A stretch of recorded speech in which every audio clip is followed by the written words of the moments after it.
নমস্কার, আমি মনিকা। আপনারা সবাই কেমন আছেন? আশা করি সবাই ভালো আছেন, সুস্থ আছেন। সারাদিনের ভিডিওটা আপনারা নিশ্চয়ই দেখেইছেন, আদি আর আমি কী করলাম। তো এবারে রাতের ভিডিও। রাতে অভিজিতের পটল আলু দিয়ে চিংড়ি মাছ খাওয়ার খুব ইচ্ছা হয়েছে। চিংড়ি মাছ বলতে গেলে ওই আপনার ছোটো ভুসো চিংড়ির থেকে একটু বড় সাইজের কুচো চিংড়ি যেটাকে বলা যায়।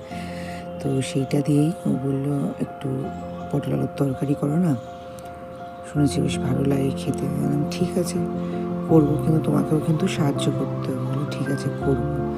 তো এই দেখুন, এখানে আমি কিছু পটল কেটে নিয়েছি, খোসা ছাড়িয়ে, দেখতেই পাচ্ছেন। কিছুটা ডুমো ডুমো করে আলু কেটে নিয়েছি। আছে আপনার এই যে কুচো চিংড়ি, দেখুন এগুলো এই দিয়েও কিন্তু খেতে বেশ ভালো লাগে। আর নিয়ে নিয়েছি একটা গোটা টমেটো, একটা পেঁয়াজ, এখানে আছে আপনার ওই 4টে মতন রসুন, ছোটোটা একটু আদা, এই দেখতেই পাচ্ছেন। কিন্তু রসুনটা অভিজিৎ বললো 4টে না দিয়ে আমাকে তুমি 2টো দাও। ঠিক আছে। আর একটু জিরে আর 4টে কাঁচা লঙ্কা আছে এখানে। মাঝে কিন্তু আমি 2টো রসুন কমিয়ে দিয়েছিলাম, অভিজিৎ যেহেতু বলেছিল বলে। আর এইখানে আমি সর্ষের তেল গরম করে পটলগুলোকে ভেজে নিচ্ছি।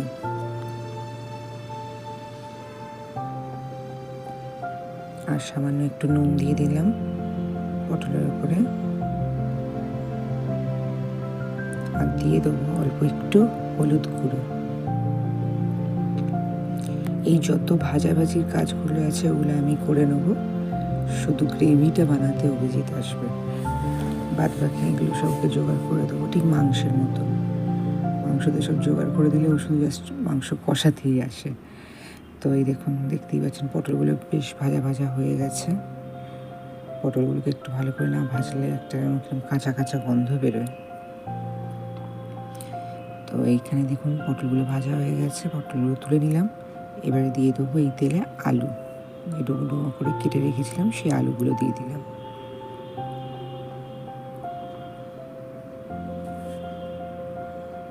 আলুতেও বেশ একটু নুন দিয়ে দিলাম অল্প করে, দিয়ে দেবো একটু হলুদ গুঁড়ো, দিয়ে এটাকেও ভালো করে ভাজা ভাজা করে নেব।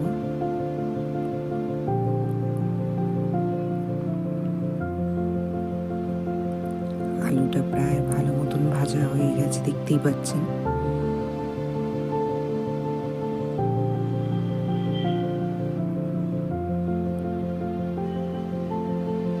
এইবারে বাস তুলে নেওয়ার পালা আলুটাকে।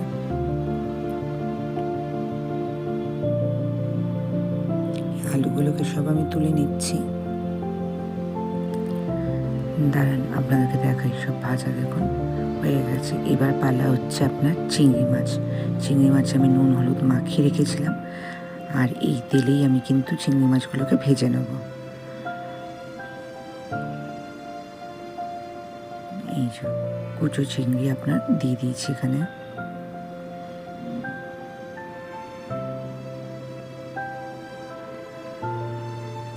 এগুলোকে বেশ ভালো করে ভেজে নেব।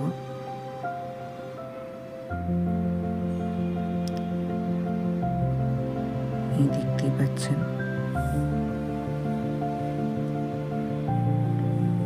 চিংড়িগুলো বেশ কড়া কড়া ভাজা হয়ে গেছে। এবার জাস্ট তুলে নেওয়ার পালা।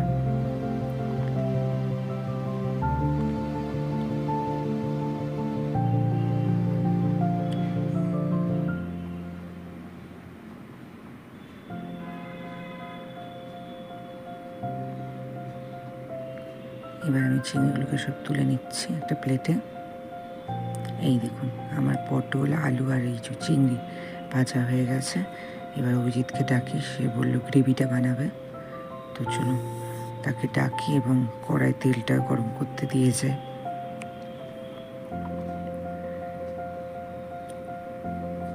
তেল তো দেখেছিলাম প্রায় সব শেষ হয়ে গেছিলো, তো এখানে একটু কড়াই সর্ষের তেল গরম করতে দিয়ে গেছিলাম। এর মধ্যে অভিজিৎ একটু দিল আপনার 5 ফোড়ন আর গোটা শুকনো লঙ্কা ফোড়ন দিল, দিয়ে এটা তেলের সাথে ভালো করে নাড়িয়ে নিল। নিয়ে দুটো তেজপাতা দিল, দিয়ে দিলাম আমি এখানে আপনার পেঁয়াজ বাটা, যে পেঁয়াজটা ছিল ওটা বাটা। আমি সব একে একে দিচ্ছি আর ও শুধু খুন্তিটা নাড়িয়ে যাচ্ছে।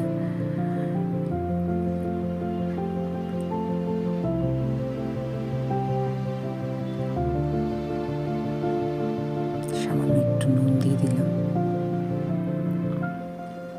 এবার পেঁয়াজটা যখন ভাজা ভাজা হয়ে গেছে তখন আমি ওই আদা রসুনের পেস্টটা, যার সাথে জিরেও মিক্সড করা ছিল, ওই পেস্টটা দিয়ে দিচ্ছি।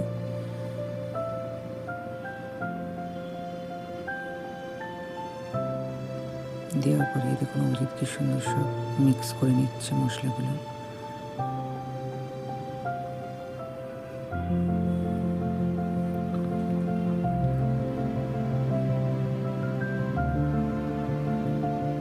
ব্যাস, মশলাগুলো প্রায় ভাজা ভাজা হয়ে এসছে, দেখতেই পাচ্ছেন। এবারে সব গুঁড়ো মশলা দেবো, যার মধ্যে প্রথমে জিরে পড়লো সামান্য একটু ধনে গুঁড়ো দিয়ে দেবো, আপনার হলুদ গুঁড়ো,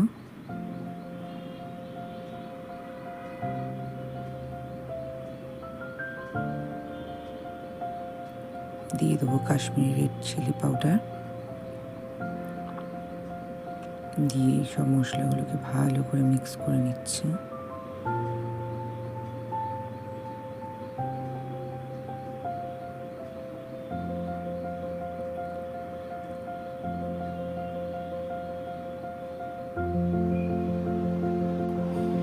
মাঝে মধ্যেই এই অভিজিতের হাতের খাওয়ার সুযোগ হয়, কেন তো সেরকম রান্না করতে আসে না। যখন মুড হয় তখনই বলে যে রান্না করবো। আজ অনেকদিন পর অভিজিতের হাতের কিছু রান্না খাওয়া যাচ্ছে। তো এখানে মশলাটা কষানো প্রায় হয়ে গেছে, অল্প অল্প করে অভিজিৎ বলে জল দাও।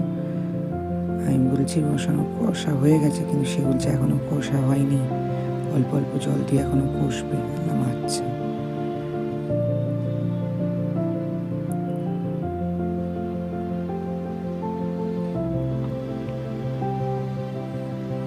দাঁড়িয়ে দাঁড়িয়ে পুরো রান্নাটা দেখছে।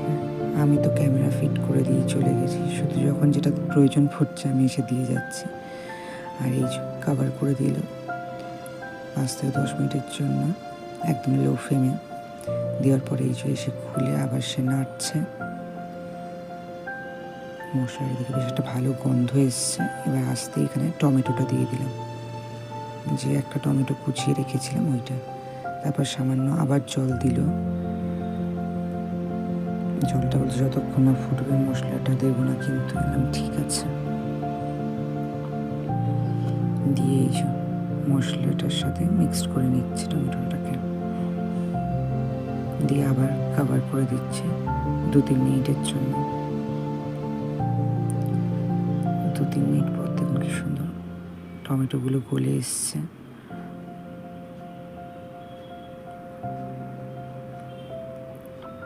দেখতেই পাচ্ছেন। এবার এই স্টেজে অভিজিৎ বলল ভাজা যেগুলো আছে সব দিয়ে দাও, যেমন পটল আলু যেটা ভেজে রেখেছিলাম সেটা আমি এখানে এই মশলার মধ্যে দিয়ে দিলাম। দিয়ে মশলাগুলোর সাথে পটল আলুটাকে ভালো করে মিক্স করে নিচ্ছি।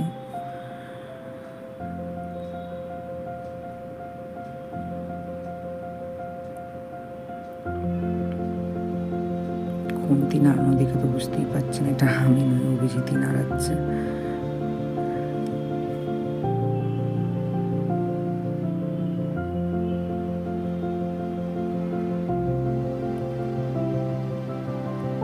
আবারও কিছুটা জল দিচ্ছে।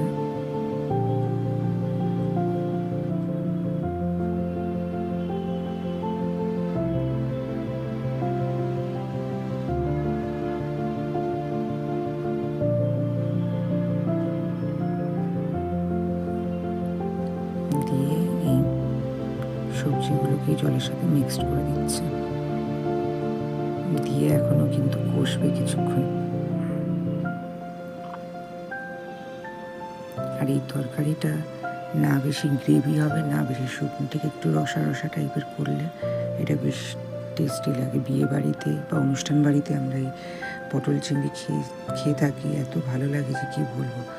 আবারও দিয়ে দিল কিছুক্ষণের জন্য এটা ঢাকনা। কিছুক্ষণ পর খুলে আবারও নাড়িয়ে ছাড়িয়ে নেবে।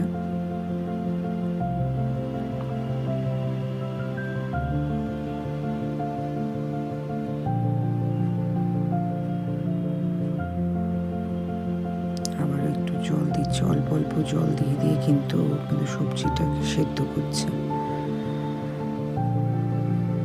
একেবারে জল দিচ্ছে না, একেবারে দেবে কিন্তু পরে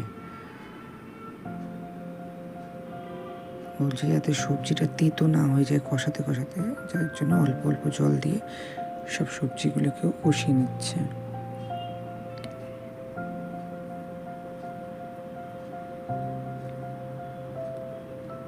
আমি তো বলছিলাম মনে হয় আলুটা সেদ্ধ হয়ে গেছে, কিন্তু না, আলু কিন্তু এখনো সেদ্ধ হয়নি। এবারে পরিমাণ মতন জল দিয়ে দিচ্ছে, বলছে আর সেরকম জল লাগবে বলে তোমার মনে হচ্ছে না, এবার জলটা দিয়ে দাও যতটা ঝোল করতে লাগবে। তো আমি এখানে দিয়ে দিচ্ছি। আর এই দেখুন আলু কিন্তু এখনো সেদ্ধ হয়নি।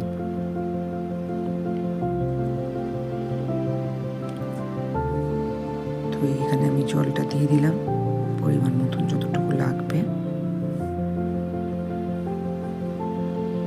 দিয়ে এটা বয়েল আসতে দিয়েছে, জোর আছে, দিয়ে এটাও কিছুক্ষণের জন্য ঢেকে দিচ্ছে। এই 2 মিনিট পর খুলে বললো ভাজা চিংড়িগুলোকে সব দিয়ে দাও। তুমি ছোটো ছোটো কুচো চিংড়ি যেগুলো ভাজা ছিল সেগুলো সব দিয়ে দিলাম এর মধ্যে, দিয়ে বেশ ভালো করে নাড়িয়ে নিচ্ছি।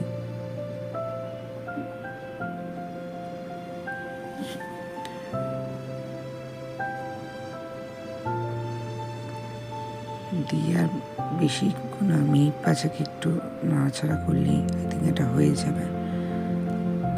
আমি কিন্তু করতে জানি, বাট হয় না, খেয়ে খাবার খেতে ভালো লাগে না, একটু ডিফারেন্ট কিছু খেতে ভালো লাগে। তো নিজের হাতের ওই টেস্ট একদমই ভালো লাগে না সবসময়। এর জন্য অভিজিৎ যেকালে বললো করবে, বললাম ঠিক আছে করো। তো এই যে আমাদের কিন্তু পটল দিয়ে আলু যে চিংড়ির তরকারি সেটা কিন্তু প্রায় হয়েই এসছে। আর সাইড দিয়ে দেখছেন কি সুন্দর তেলটা ছাড়ছে। আর এরকমই রসা রসাই কিন্তু রাখবো,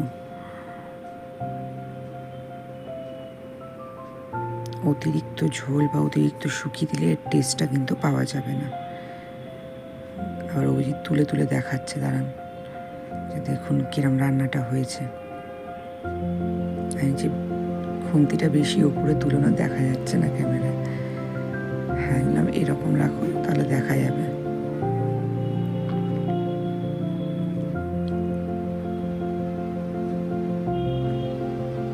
তো প্রায় বলতে পারেন কমপ্লিটই হয়ে গেছে।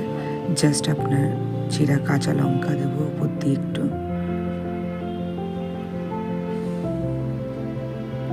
দেবো কিছুটা ধনে পাতা, আর দেব শাহি গরম মশলা।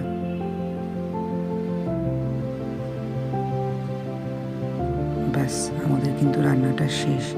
এই রান্নাটা যদি আপনাদের ভালো লেগে থাকে, পটল আলু দিয়ে চিংড়ি মাছের তরকারিটা যদি আপনাদের ভালো লেগে থাকে, তো প্লিজ একটা লাইক করে দেবেন।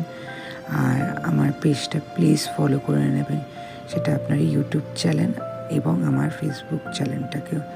আজ তবে এখানেই বিদায়।